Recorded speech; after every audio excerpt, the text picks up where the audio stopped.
Okay, what do we got here? Sarah Connor.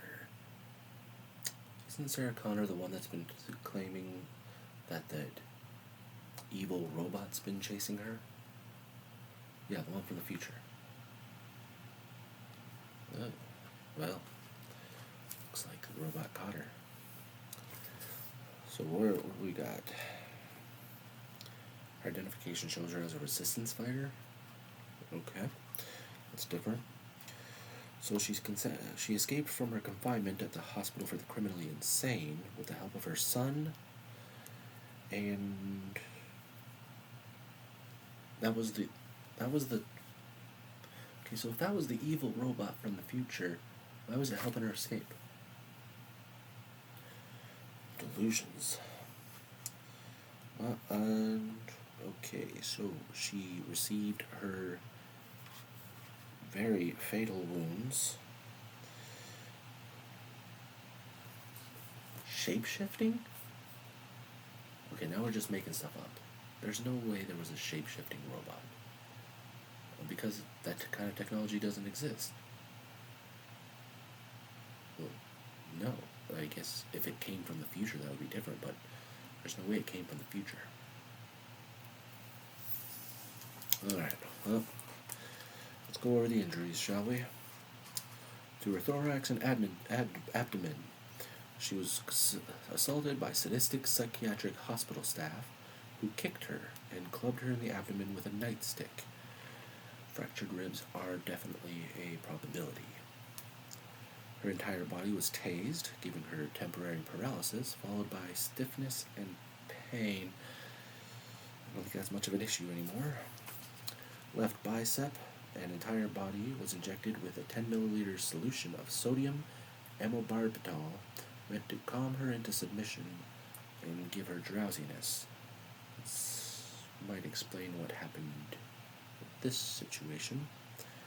Her right shoulder blade, right collarbone and right lung were stabbed twice with the shape-shifting androids mimetic polyalloy liquid metal, according to the witness report. She's had deep penetration wounds, cumulative class 2 hemorrhaging, tendons and or nerve damage probable from one or both of those injuries. Possible penetration of the right lung, which would result in her fatal pneumothorax. Okay. Her right femur was shot with a Heckler & Koch SP-89 submachine gun with a 9mm caliber bullet, giving her a Class 2 hemorrhage and potentially fatal Class 4 hemorrhage if the femoral artery was hit.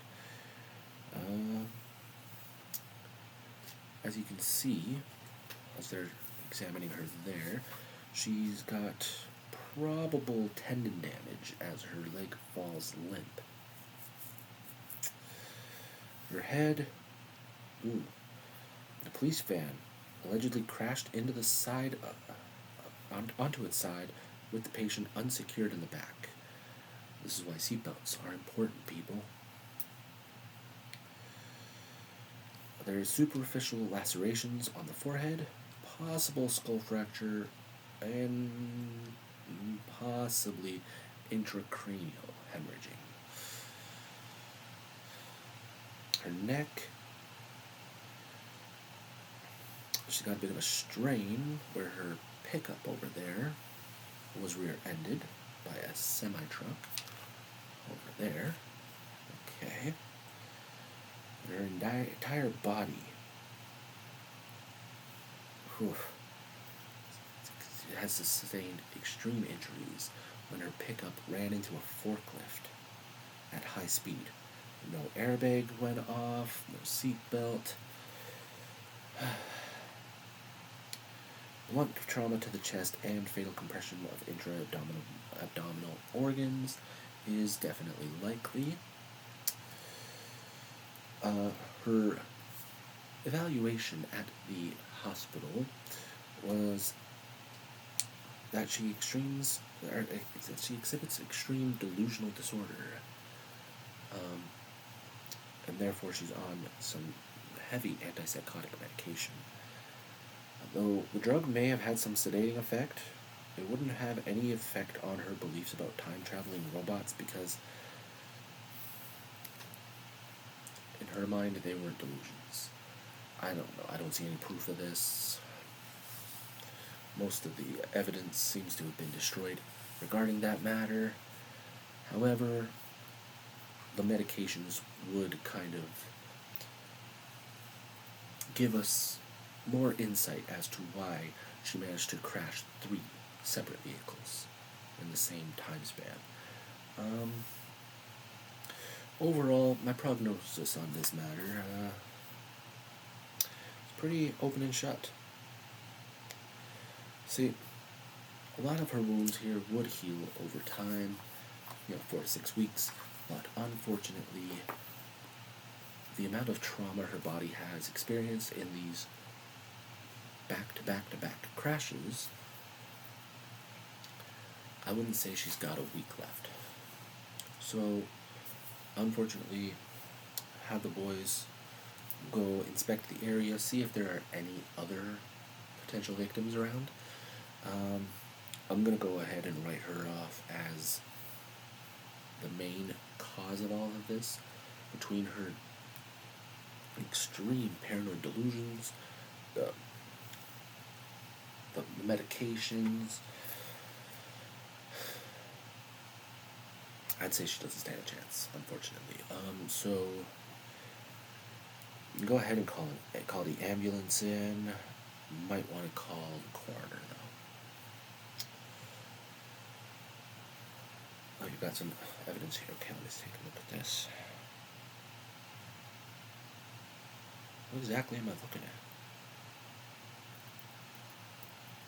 Extremely low melting point?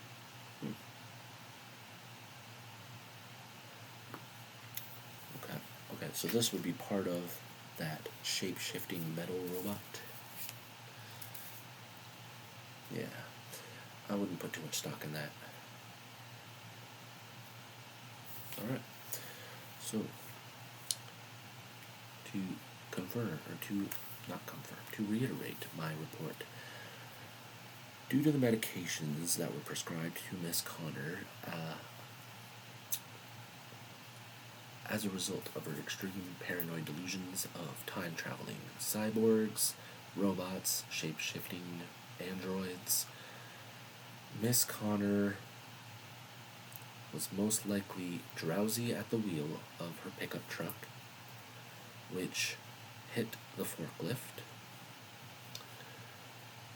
In an attempt to get away, she took a police van, which she then flipped and jumped into another pickup truck, which, since she was most likely rushing to beat the red light, was rear-ended by the semi-truck.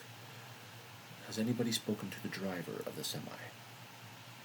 Alright, let's talk to him next. Let's get an account on all of this that's going on, and we will reconvene later with any information that could help us bust this case open, because we're still looking for her son and the man that she claimed was a time-traveling cyborg robot man. And now we have to worry about this shapeshifter. Lovely. Alright, everybody. You have your assignments. Get to work. And I'll see you guys tomorrow. Until then, have a peaceful day. Bye.